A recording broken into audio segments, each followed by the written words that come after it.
Hi friends आमी Soma सोमास cooking चैनेले आपनादेर सबाइके स्वागत। आज आमी आपनादेर मात्र 1 कप सुजी दिए बानिये देखाबो पुरो परिवारेर जोन्नो नास्ता रेसिपि। এই নাস্তাটি তৈরির জন্য কোনো ছাঁচের প্রয়োজন নেই, মাত্র 3টে উপকরণ দিয়ে এই নাস্তাটি তৈরি করতে পারেন। সকাল বা বিকেলে চা কফির সাথেও বানিয়ে নিতে পারেন, আবার বানিয়ে বাচ্চাদের টিফিনেও দিতে পারেন। খুবই মুচমুচে, খেতে জাস্ট দারুণ লাগে। চলুন তাহলে এখন এই রেসিপিটি দেখে নিন। ভিডিওটি ভালো লাগলে লাইক ও শেয়ার করার অনুরোধ রইল। প্রথমে একটি কড়াইয়ের মধ্যে আমি দিয়ে দিচ্ছি 2 কাপ জল, তারপর দিচ্ছি হাফ চামচ নুন, আর দিয়ে দিচ্ছি 2 চামচ চিনি, আর দিয়ে দিচ্ছি 2 চামচ সাদা তেল। তারপর সবকিছু ভালোভাবে মিক্স করে দেব আর জলটা ফুটে ওঠা পর্যন্ত অপেক্ষা করব। জলটা যখন ফুটে উঠবে তখন দিয়ে দিচ্ছি 1 কাপ সুজি। আপনারা ঠিক যতটা পরিমাণ সুজি ব্যবহার করবেন তার ডবল এখানে জল ব্যবহার করতে হবে। তারপর গ্যাসের ফ্লেমটা একদম কমিয়ে দিয়ে কন্টিনিউ সুজিটা নাড়াচাড়া করে নিতে হবে। কয়েক মিনিটের মধ্যেই দেখবেন সুজির একটা শক্ত ডো তৈরি হয়ে আসছে। সুজি অনেকটাই ঘন হয়ে গেছে। এইভাবে কন্টিনিউ সুজিটা নাড়াচাড়া করতে থাকতে হবে। আর নাড়াচাড়া করতে করতে যখন দেখবেন কড়ার গা থেকে সুজিটা সহজেই উঠে আসছে তখন বুঝতে পারবেন ডোটা একদম পারফেক্ট তৈরি হয়েছে। এই পর্যায়ে গ্যাসটি আমি অফ করে একটি প্লেটের ওপর সুজিটা নামিয়ে নিচ্ছি। আর এই অবস্থায় সুজিটা খুবই গরম রয়েছে, তাই হাত দিয়ে মেখে নেওয়া যাবে না। 10 মিনিটের জন্য সুজিটা একটু ঠান্ডা করে নেব। ফিরে এলাম 10 মিনিট পর। এখন সুজিটা অল্প একটু গরম রয়েছে, পুরোপুরি ঠান্ডা করার প্রয়োজন নেই। উষ্ণ গরম থাকা অবস্থায় সুজিটা ভালোভাবে মেখে নিতে হবে। আর এর মধ্যে দিয়ে দিলাম 3 টেবিল চামচ মতো ময়দা।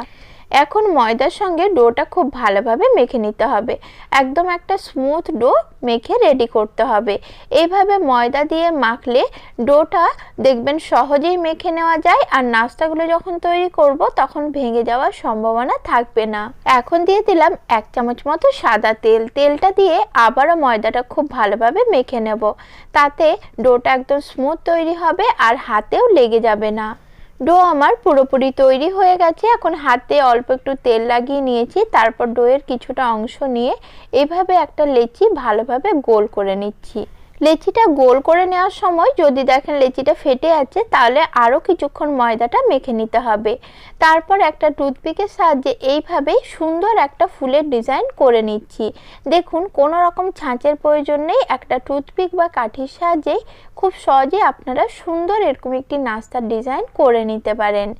এইভাবে আরও একটি আমি ডিজাইন করে আপনাদের দেখাচ্ছি দেখুন। আর একই রকমভাবে বাকি সব নাস্তাগুলো আমি তৈরি করে নিচ্ছি। বেশ কিছুগুলো নাস্তা আমি তৈরি করে নিয়েছি। এখন এগুলো ভেজে নেব। ভাজার জন্য কড়াইতে তেলটা খুব ভালো মতো গরম করে নিতে হবে। একদম হাই ফ্লেমে রেখে তেলটা গরম করার পর নাস্তাগুলো একে একে তেলের মধ্যে দিয়ে দিতে হবে। তেল ভালো মতো গরম না হলে নাস্তা তেলে দেওয়ার পর কিন্তু ভেঙে যেতে পারে।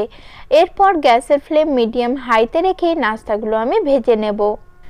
নাস্তার এক সাইডে লালচে রং ধরা শুরু করলে একটি চামচের সাহায্যে একে একে নাস্তাগুলো আমি উল্টে নিচ্ছি। আর এই নাস্তাগুলো কম আঁচে কখনোই ভাজতে যাবে না, তাহলে কিন্তু ভেঙে বা ফেটে যেতে পারে। এখন এইভাবেই নাড়াচাড়া করে নাস্তাগুলো আমি লালচে করে ভেজে নেব।